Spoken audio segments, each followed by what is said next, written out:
Pada kesempatan kali ini saya ingin sharing ya. Eh, Mbak moderator, suara saya terdengar ya? Ya, Slide saya juga. bisa terima dengan jelas, Mbak Oke, Glenn. slide juga aman ya? Aman, aman. Oke, alhamdulillah. Nah, sebelum masuk ke sini, saya ingin sharing pengalaman, berbagi pengalaman sharing kepada, saya manggilnya ayah bunda aja ya, kebiasaan di tempat kerja. Ayah dan bunda, sharing, berbagi pengalaman kepada ayah dan bunda sekalian. Ini menambah wawasan kita semua, tidak hanya ayah dan bunda tapi saya pribadi juga. Selain menambah wawasan kita semua, mari kita lihat foto berikut ini sebelum masuk ke materi intinya. Nah, di sini saya akan membolak-balikan foto, cie. Bisa diperhatikan ya, ini kondisi saat ini anak-anak belajar di rumah secara daring, secara online. Ada yang belajar sedang mengalami kebosanan, jenuh, lelah, kepalanya udah mungkin karena sudah merasa lelah, kepalanya diletakkan di meja. Bermain di luar pun saat ini menggunakan masker, harus social distancing, berjaga jarak. Mungkin ada beberapa di sekolah di luar sana yang sebelumnya ya sempat mungkin melaksanakan tatap muka, bermain pun harus ditutupi seperti itu. Kita bayangkan dulu ya ayah dan bunda ya, sebelumnya, flashback sebelum pandemi COVID-19. Nah, ini gambarannya, perbedaannya. Anak-anak di sekolah masuk tatap muka seperti biasa, ada yang praktikum, ya, ada yang belajar bersama teman-teman, melakukan kegiatan di luar sekolah. Kita bayangkan ya perbedaannya ya. Oh, yang di sini meriah sekali, terlihat interaksi sosialnya ya. Sedangkan yang di sini, ini benar-benar terbatasi kegiatannya. Nah, dari gambaran-gambaran itu tadi itu juga salah satu faktor penyebab stres pada anak. Nah, untuk menambah wawasan lagi, saya ada beberapa mengambil artikel dari media sosial. Ini hanya kita untuk mengetahui saja ya. Di media BBC News, COVID-19, stres, mudah marah hingga dugaan bunuh diri, ada persoalan mental murid selama sekolah dari rumah. Sedangkan untuk survei KPAI, belajar di rumah selama COVID-19 bikin anak stres dan lelah. Ini otomatis ya, kita sendiri sebagai orang tua mengalaminya. Selanjutnya, ini juga ada dari Kementerian PPPA, anak menjadi rentan jadi korban kekerasan karena apa? Biasanya sebelum pandemi dia berkegiatan selama kurang lebih 8 jam di sekolah. Nah, di pandemi ini mereka full di rumah. Jadi terkadang ketika orang tua sedang mengalami stres, tidak hanya anak ya, orang tua juga mengalami stres, terus sedang belajar menemani anak belajar di rumah, anak tidak bisa, akhirnya emosi sehingga terjadi kekerasan terhadap anak. Ada juga survei selanjutnya, ini anak perempuan rentan depresi. Nah, itu beberapa artikel, ini sebagai pengetahuan saja, ternyata di luar sana ada kejadian atau peristiwa seperti ini. Ini ya, ini tulisan panjang kali lebar. Maaf ya kalau ada yang mungkin kurang jelas. Ini ada beberapa kasus bunuh diri yang terjadi di siswa SMP Tarakan. Ada juga kasus bunuh diri karena stres di Goa, Sulawesi Selatan. Ada juga orang tua yang melakukan kekerasan terhadap anak karena kesal, diajar belajar daring tidak bisa, seperti itu ya. Itu adalah peristiwa-peristiwa yang terjadi selama pandemi ini. Kita lanjut. Nah, oleh karena itu ayah dan bunda, yuk atau mari kita mengetahui atau mengenal apa sih itu stres pada anak ya. Apa sih itu? Jadi kalau kita sudah kenal stres itu apa, jadi kita bisa juga menanganinya, meminimalisir stres pada anak. Cekidot. Nah, pengertian stres itu sendiri saya ambil dari beberapa tokoh. Jadi ada ketidaksesuaian antara yang diinginkan dan apa yang didapatkan. Nah, itu juga bisa membuat stres. Ada lagi yang kesenjangan, persepsi antara kesenjangannya, tuntutan lingkungan dan kemampuan tidak sama, itu juga bisa mengakibatkan stres. Selanjutnya dari P2PTPM Kemenkes RI, stres merupakan reaksi seseorang, berupa reaksi seseorang baik secara fisik maupun emosional, sehingga bisa merubah perilaku atau mempengaruhi perilaku kita sehari-hari. Jadi kita ambil kesimpulannya dari para tokoh-tokoh di atas. Stres merupakan keadaan tidak mengenakan atau respon terhadap tubuh kita yang membuat kita tidak enak, tidak nyaman ya terhadap sesuatu permasalahan atau peristiwa yang terjadi, sehingga mengganggu pikiran kita, membuat kita emosi, terus mempengaruhi perilaku kehidupan kita sehari-hari. Itu ya poin utamanya ya, membuat pokoknya di tubuh kita itu merasa tidak nyaman aja. Jadi kita kenali diri kita ya ayah dan bunda ya, kenali stres diri kita dulu sebagai orang tua. Nah nanti bisa membantu atau meminimalisir stres pada anak kita, orang tua dulu. Selanjutnya di sini jenis stres saya ambil dari Selye, itu dibagi menjadi 2. Ternyata stres itu ada yang stres baik. Loh, kok ternyata ada ya stres yang baik ya. Namanya eustress dan distress, stres yang buruk. Stres yang baik atau eustress itu contohnya yaitu ketika kita misalnya atau anak-anak lah contohnya akan melaksanakan perlombaan, mungkin nyanyi gitu ya. Sebelum nyanyi gitu dia di belakang panggung sudah merasa nervous atau apa. Nah itu memicu tantangan, memotivasi. Nah ada rasa-rasa seperti itu adalah eustress atau stres yang baik. Selanjutnya distress, ini yang harus kita minimalisir, kita tangani, kita hindari, yaitu stres yang buruk ya. Jadi reaksinya biasanya malas ngapa-ngapain, terus terkadang kalau stres ini berlanjut tidak tertangani di tubuh jadi sakit, bisa sakit kepala, mungkin sakit perut dan sebagainya. Kita lanjut.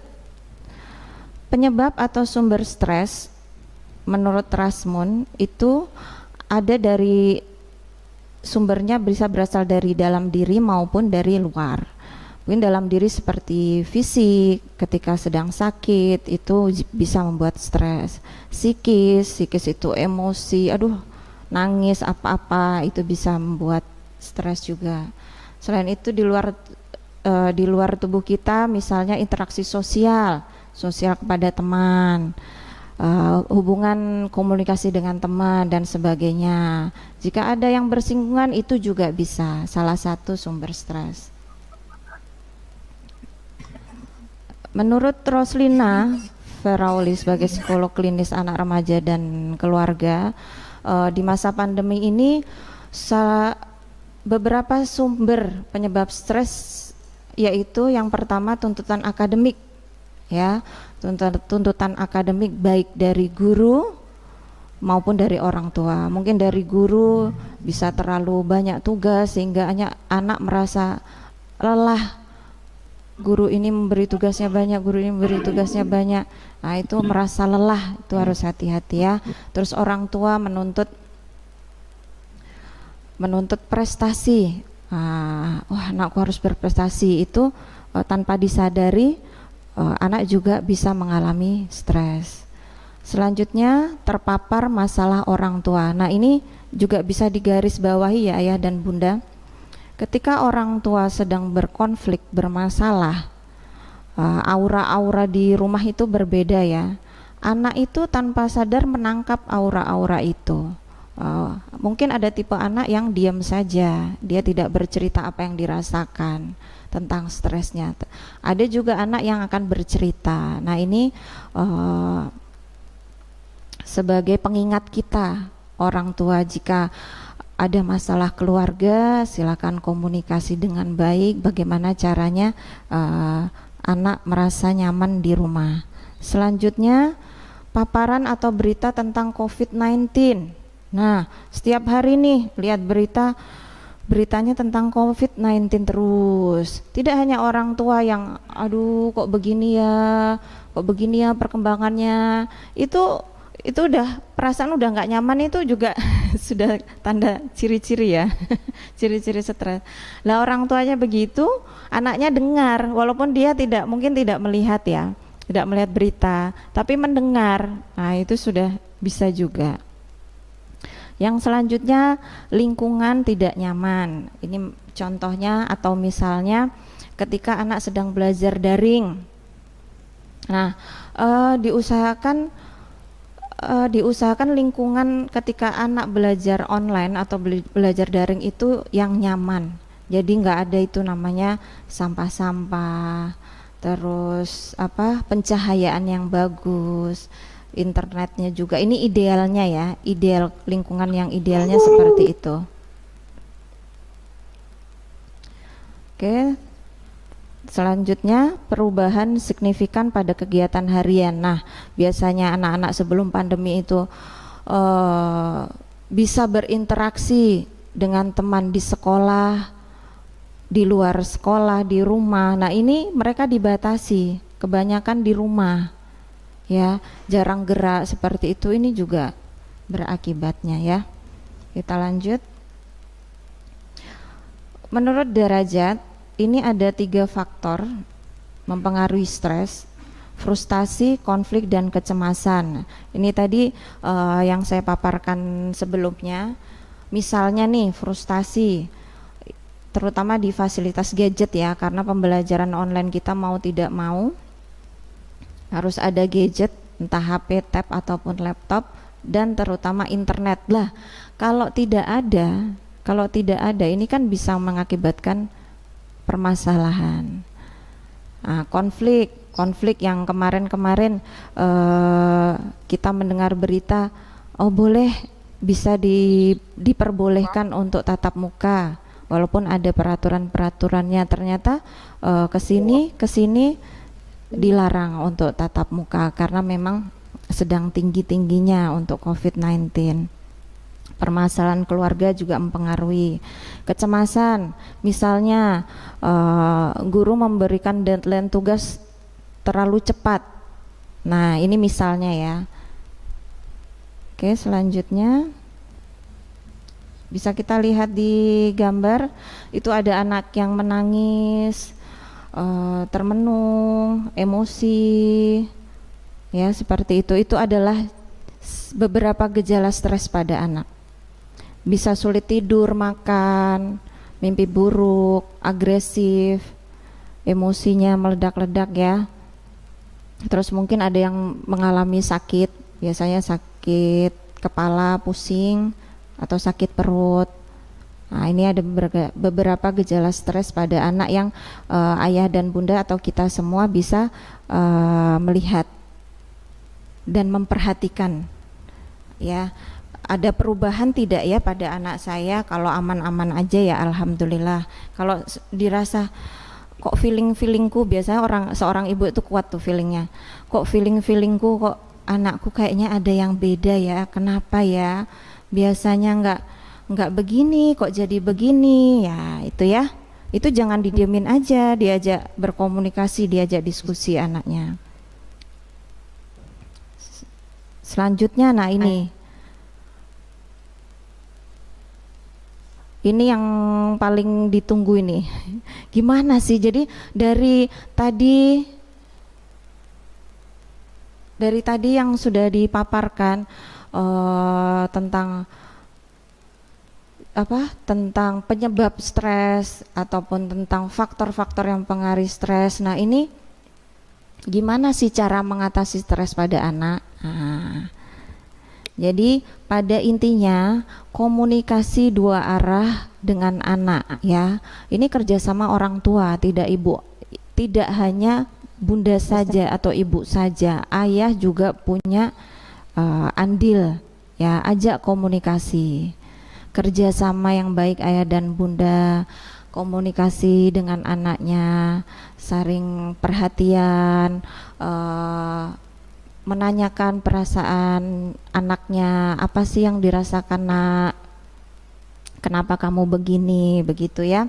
Terus kalau ada berita pandemi yang bagaimana, mungkin tipe ada anak yang bertanya, bunda, ayah, apa sih COVID-19? Nah, itu bisa dijelaskan dengan bahasa yang mudah dipahami anak. Atau mungkin ada tipe anak yang diam aja, jadi nggak tanya-tanya, tapi sebenarnya dalam hatinya itu juga menanyakan. Nah, itu monggo bisa dijelaskan dengan bahasa yang dipahami anak. Selanjutnya positive thinking. Ini juga berlaku bagi kita orang dewasa ya, ayah dan bunda ya. Kita harus positive thinking terhadap segala hal, terhadap banyak hal. Aktivitas fisik, nah ajak nih anak beraktivitas fisik, nggak di rumah saja. Kita harus olahraga, kenali hobi anak. Nah, mungkin hobinya anak bersepeda atau main bola, kita ajak. Seperti kita bunda-bunda contohnya, mungkin bunda-bundanya lagi booming ini ya, bercocok tanam ya, hobi. Nah, itu boleh disalurkan hobinya. Itu adalah cara mengurangi atau meminimalisir mengatasi stres. Selain itu, memberikan anak kita nutrisi, makanan yang bergizi agar sehat fisik, jasmani, juga sehat mentalnya. Oke, pola tidur juga dijaga, jangan sampai begadang.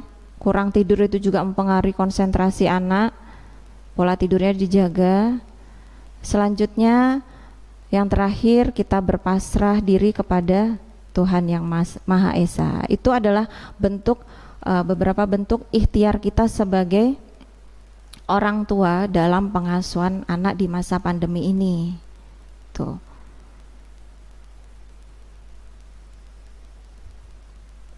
Nah, udah masuk kesimpulan aja.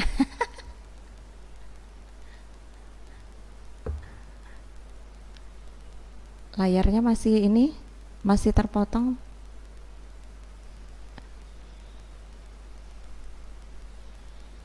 Bisa?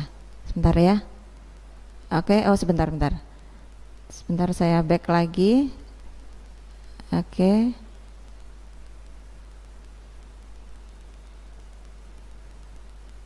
Bisa ya? Nggak kebaca ya? Nanti muncul sendiri. Oke. Jadi kesimpulan yang kita ambil dari sharing materi pada kesempatan kali ini yaitu stres itu memang tidak bisa kita hindari, tapi kita bisa meminimalisir stres tersebut sehingga tidak berlarut-larut. Ketika stres itu berlarut-larut, didiamkan saja, nah nanti takutnya bisa menjadi kecemasan atau menjadi depresi yang imbasnya nanti seperti yang slide yang pertama saya paparkan, ada kejadian anak yang bunuh diri ya, seperti itu. Nah, perlu diketahui stres orang tua bisa berpengaruh pada anak. Oke, jadi kita kenali dulu stres kita sebagai orang tua nih. Oh, aku nih sedang kayaknya lagi punya masalah ini. Aduh, kok tiba-tiba kepala pusing. Nah, ini ditangani dulu.